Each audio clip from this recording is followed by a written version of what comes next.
Welcome to The Voice of Retail. I'm your host, Michael LeBlanc. This podcast is brought to you in conjunction with Retail Council of Canada. Jeff Rosenblum launched and leads one of the most innovative brand agencies in the world, Questus. In this episode, one of the world's top advertising executives tells us how iconic brands win new customers and build armies of evangelists, and guides us through to the other side with his new book, Exponential. Transform your brand by empowering instead of interrupting. Jeff tells us that great brands stand for more than just cool products and clever advertisements. They inspire audiences, they enrich communities, they energize people, and they move people's lives forward. The issue is a lot of people saw this and thought it was a green story. It's not a green story. It's an empowerment story. People do not wake up in the morning expecting every brand to hug the trees and save the manatees. It would be nice, but it's unrealistic. What people are really looking for is to be empowered in a very narrow and meaningful way, a way that improves their own life one small step at a time. Let's listen in now. Jeff, welcome to the Voice of Retail podcast. How are you doing this afternoon? I'm doing great. Thanks for having me on. Well, it's my pleasure. Where am I finding you today in the wide world? I am in snowy New England. I was a New York City guy, and then COVID sent me up to New England. It's turned out to be one of the best things I've ever done. Wow. And is that a permanent choice for you, whatever permanent means these days? But is that kind of like, I love it here, I'm not going to go back? Or how are you thinking about that? I am here as long as they'll have me. Until they throw me out of New England, I'm staying here.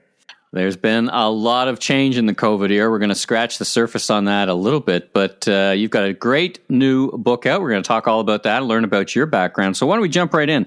Tell us about yourself and your origin story and what you do for a living. Oh, wow. Great question. So my name is Jeff Rosenblum. I'm the founding partner of an agency called Questus.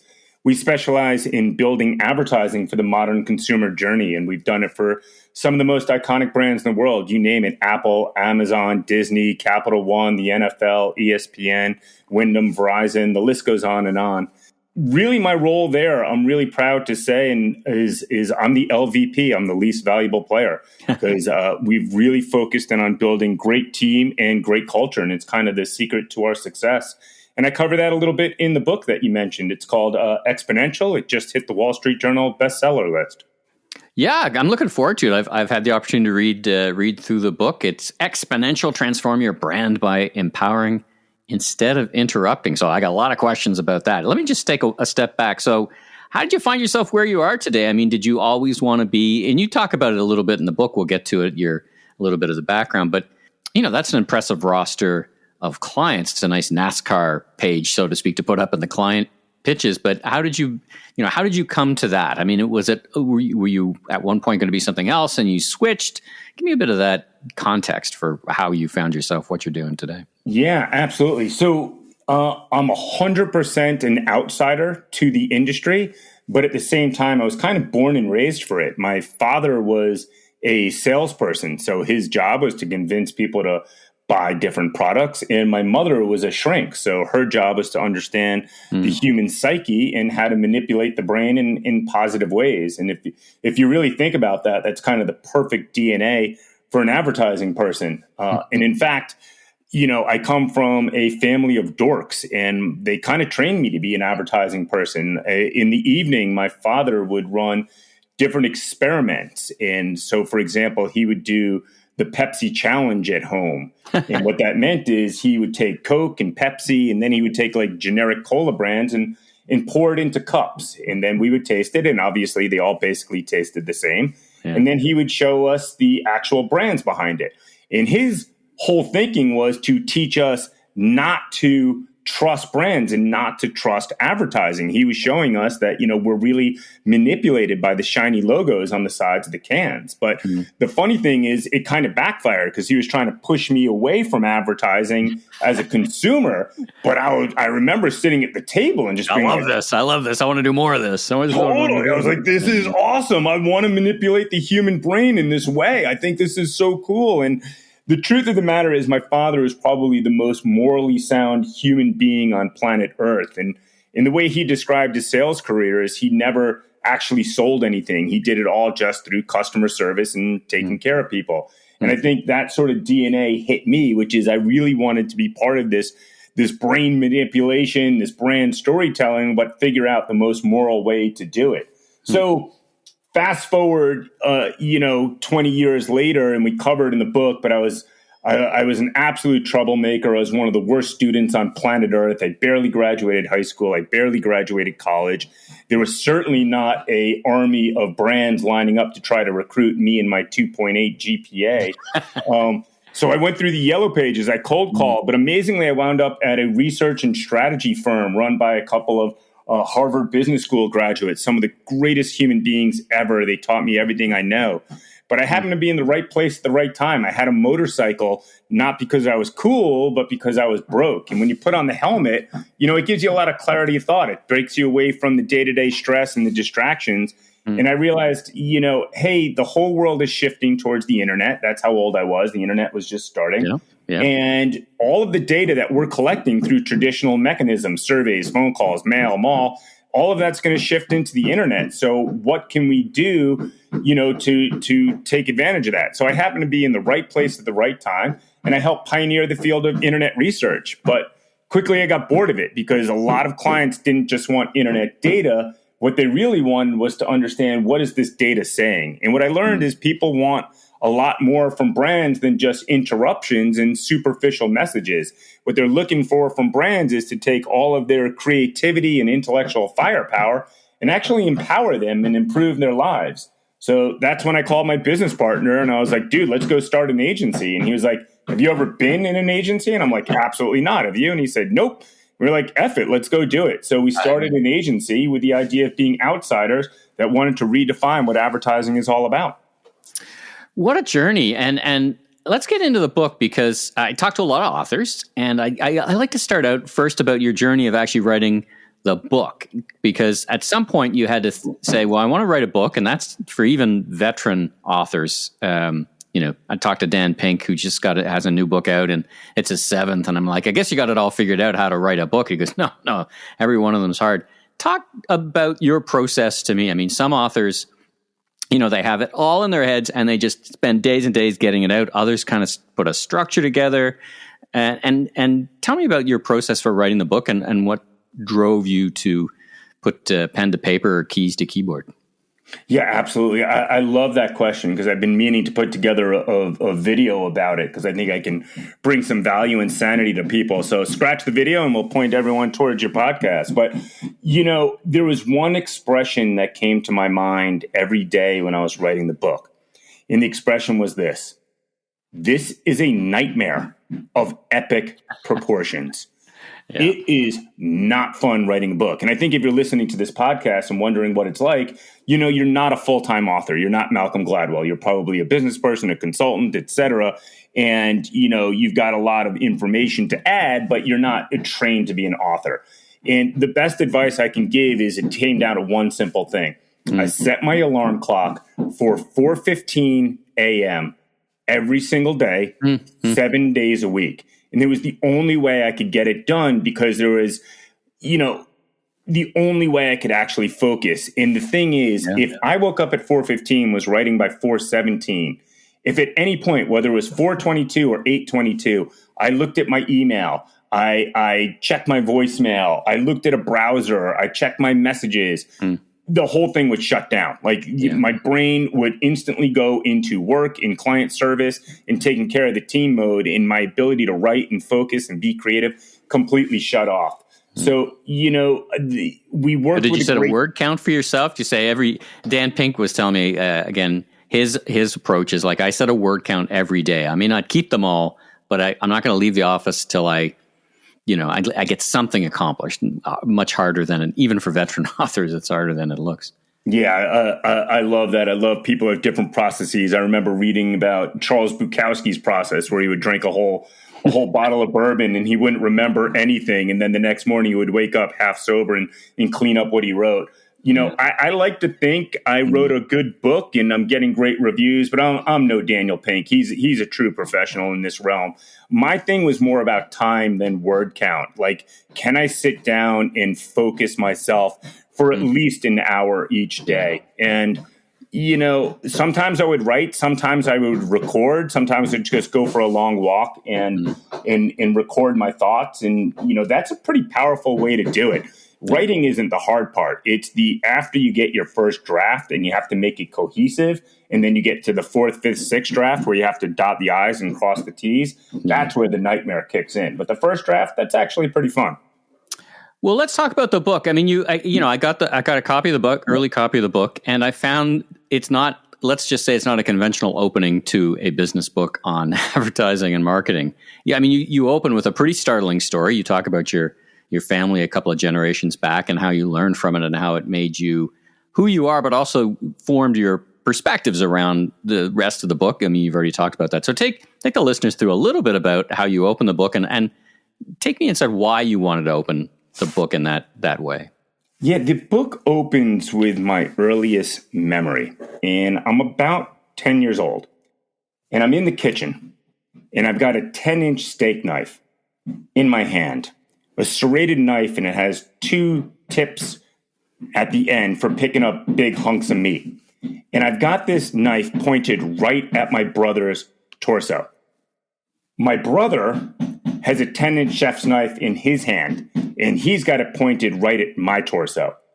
And I jab at him with my knife, and he jabs at me with his knife, and we go back and forth while my babysitter is right next to us. And I really like this babysitter. He didn't smell weird like our previous babysitter. Freaking out as you describe. Freaking out, scared shitless. Course, and he screams, "No!" And what he didn't realize is my brother and I were just up way past our bedtime. We're totally hyperactive. We're still in our pajamas. We're just having a good time. Nobody's going to stab each other. Nobody's about to die. But he doesn't know this, right? So he screams no, and I scream yes in that crazy past your bedtime laughter. And he goes to grab my arm. And that's what he should have done. But instead, he grabbed the blade of the knife. And I pulled the blade out, and it cuts right through his thumb down to the bone. Next thing you know, his thumb is dangling there. Blood is dripping all the way down his arm, off his elbow, drip, drip, drip, making a giant puddle on the floor. We called the ambulance. We went through rolls and rolls of paper towels. The ambulance comes, takes him away. We never saw him again. And I remember everything. I remember the drawer. I remember my knife. I remember his knife. I remember the exact pajamas I was wearing. I remember the blood dripping down his arm, the pool of blood at the bottom. But the crazy thing I don't remember is the punishment when my parents came home. Because there was no punishment. As soon as they bundled him up, everyone acted like it never happened. Because my father was actually the son of a gangster. My grandfather was in the Jewish mafia. They were affiliated with Murder, Inc., which was known to have been responsible for thousands of murders around New York City, coming out of the Prohibition. And really cool stories. Like my uncle Max, or my great uncle Max, was hit in the head with a hatchet. Somehow he survived. He used to take the butt end of a cigarette and stick it in the divot in his forehead to entertain the kids. Like the stories go on and on. It's like Goodfellas stories, Jewish style. But the truth of the matter is he was a monster. He was a horrible monster. He used to punch my dad in the face, kick him in the face. At one point, my dad talks about time moving in slow motion when he hit the ceiling.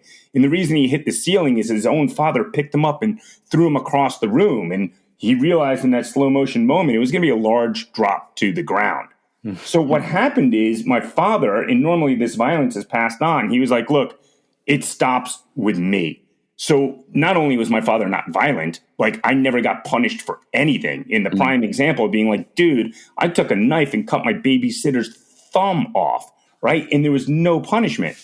And the reason I start the book with this story is this was the single greatest gift my parents ever gave me.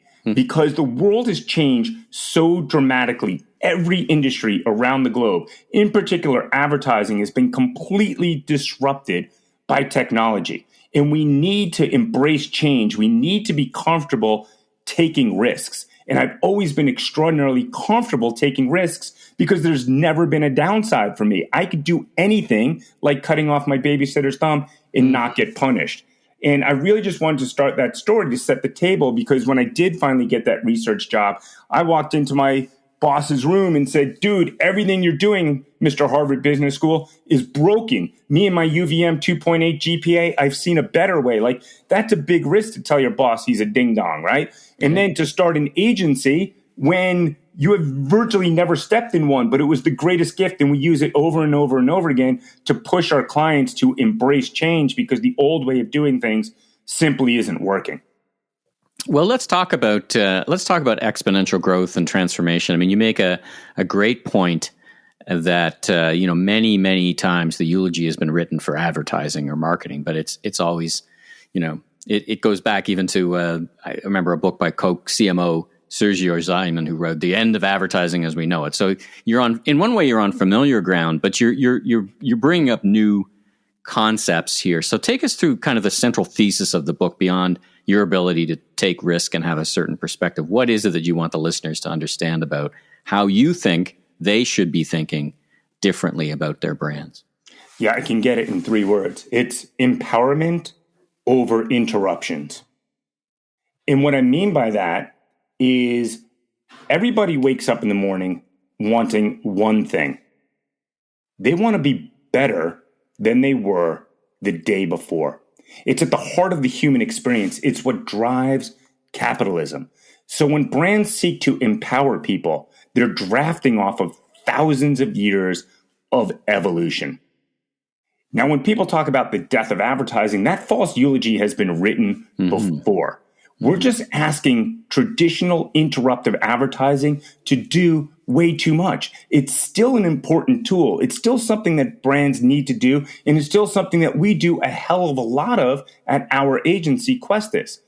But if you really want to grow exponentially, if you really want to dominate the competition, you have to move beyond exclusively focusing in on interruptions, and you need to invest in content, in tools, in experiences that empower people, that improve people's lives one small step at a time.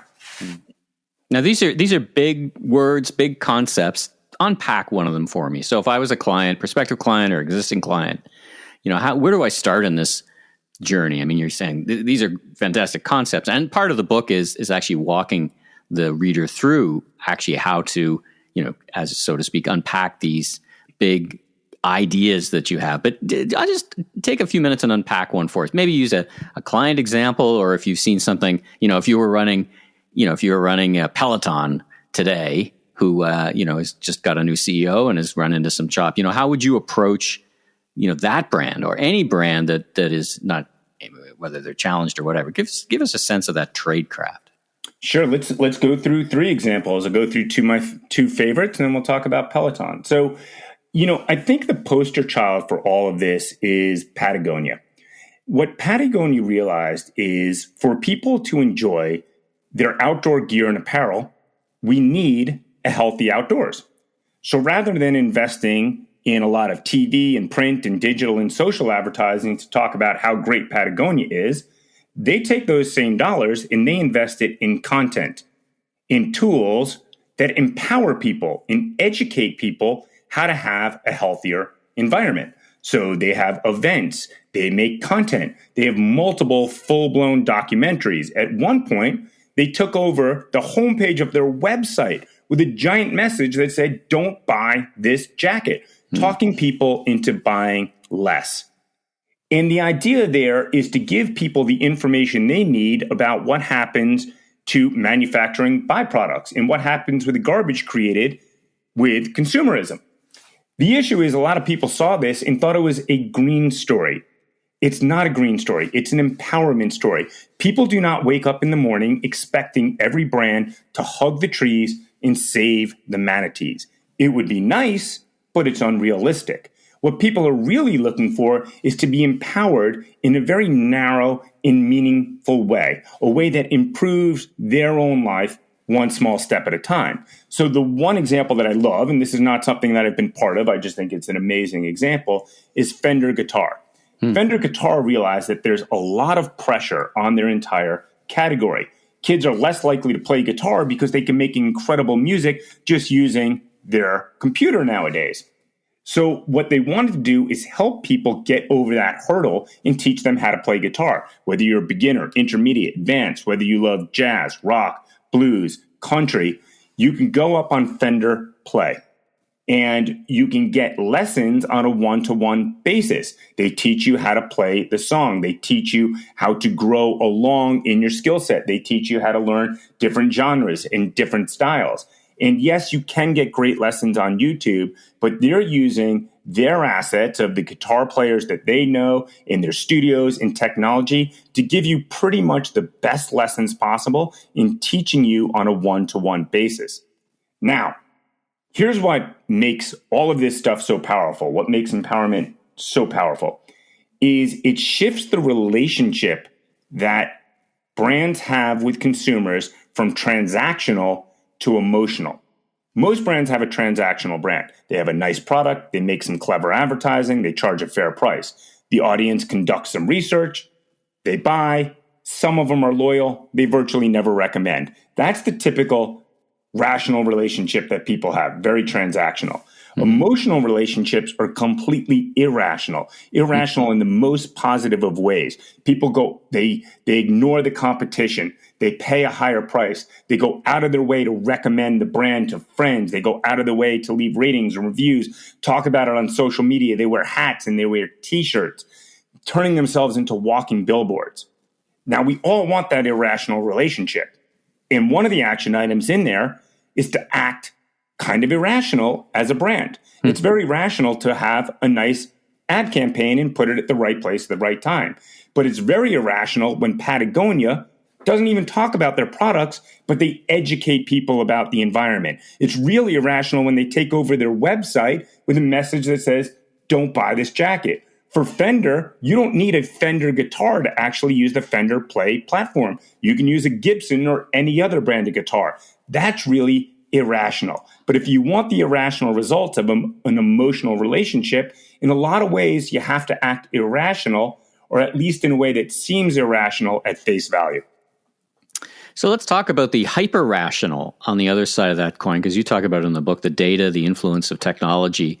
You know, it's a very dynamic environment today with everything from first-party data concerns to privacy, kind of Apple's decisions around their iOS that knocks out cookies. And on the other side, you've got tremendous platforms that are enabling influencers and social media. How do you put all that together when you think about brands and how they can, maximize the formula that you're articulating?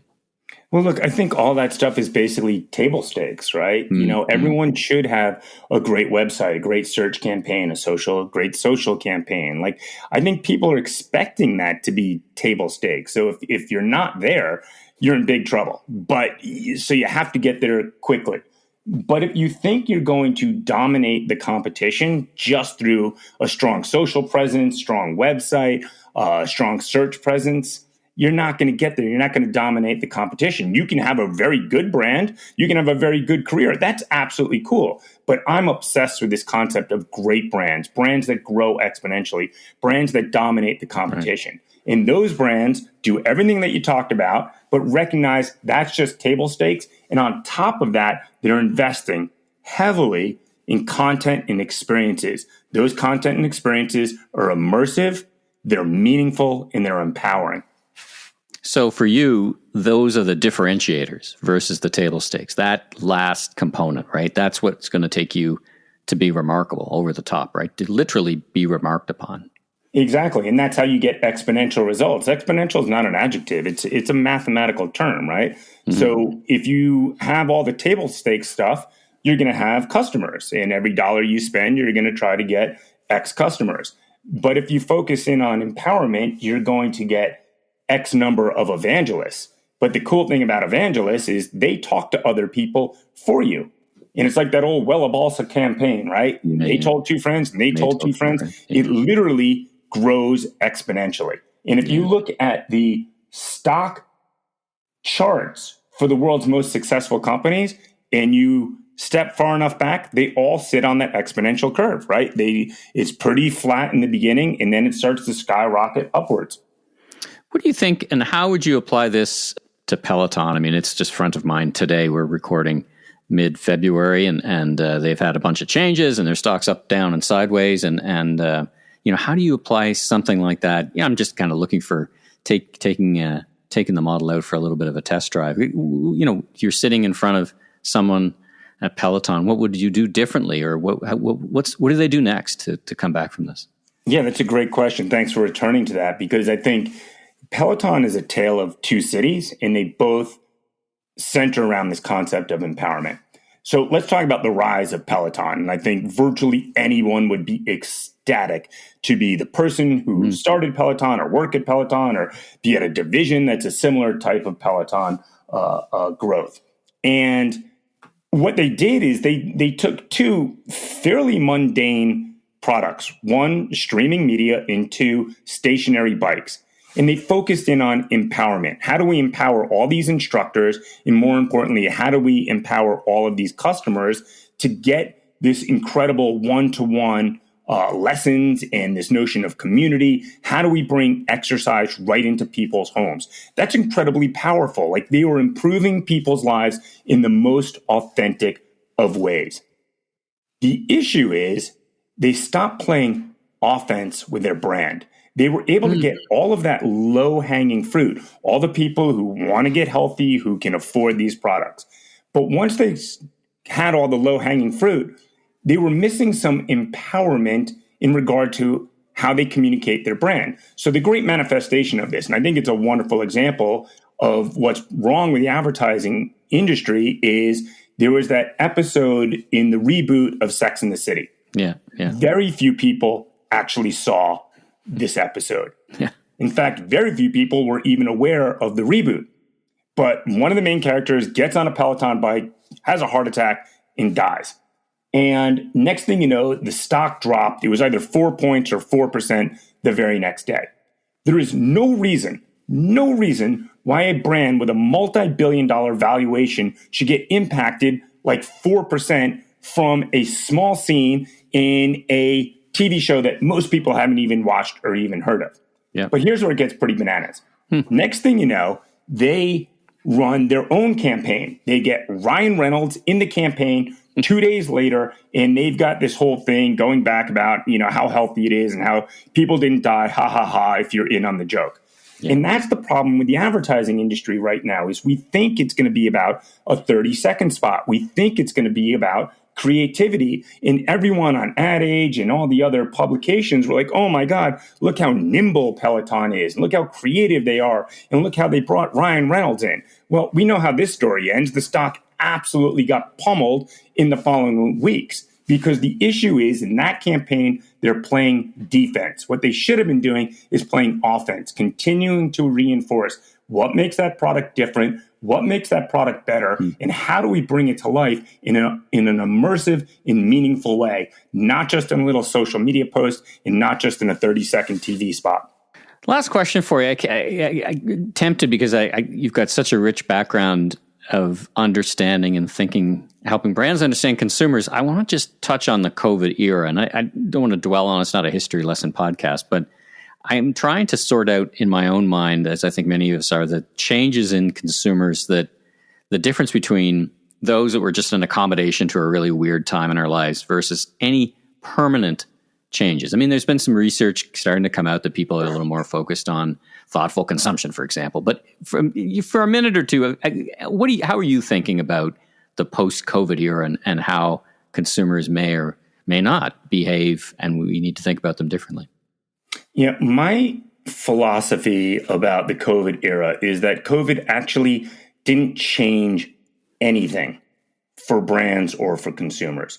What it did is it expedited the process. It advanced us, I'm making this up, probably about 7 years forward. So all of these things that we're seeing, our reliance upon Zoom, our reliance upon more cloud-based communication, our reliance upon ratings and reviews and other information that we can get digitally, our shift away from certain social media platforms like Facebook, which are not really bringing value but are bringing divisiveness. All of this stuff was going to happen. So if you're seeing certain trends in your own business, if you're seeing certain trends in your own metrics, I don't think this is a short-term COVID blip. I think we've just advanced the process. We need to look really carefully at the changes that are taking place in the relationship that businesses have with their customers and think of this as a permanent shift in that entire relationship. Well, my guest is Jeff Rosenblum. The book is Exponential, Transform Your Brand by Empowering Instead of Interrupting. It's out now. I think I've just checked. It's available wherever you buy fine books on both sides of the border here in Canada and the US. Jeff, if somebody wants to get a hold of you or learn more about your agency, how do they do that? Yeah, the best way to learn more about us is at questus.com, QUESTUS.com. All right. And are you a LinkedIn guy? Are you reachable? Are you in the social media milieu? I'm on all of it, most actively on LinkedIn. So you could just do a quick search for Jeff Rosenblum. I'm on Instagram at @JeffRosenblum, and I'm on Twitter at JRQuestus. Well, very good. Well, Jeff, thanks so much for making some time. Congratulations on the book. I wish you continued success in everything you're doing. And once again, thanks for making time to join me on The Voice of Retail. Thanks for having me on. I do appreciate it. Thanks for tuning into this special episode of The Voice of Retail. If you haven't already, be sure and click and subscribe on your favorite podcast platform so new episodes will land automatically twice a week. And check out my other retail industry media properties, the Remarkable Retail Podcast, Conversations with Commerce Next Podcast, and the Food Professor Podcast with Dr. Sylvain Charlebois. Last but not least, if you're into barbecue, check out my all-new YouTube barbecue show, Last Request Barbecue, with new episodes each and every week. I'm your host, Michael LeBlanc, president of M.E. LeBlanc Company and Maven Media. And if you're looking for more content or want to chat, follow me on LinkedIn or visit my website at meleblanc.co. Have a safe week, everyone.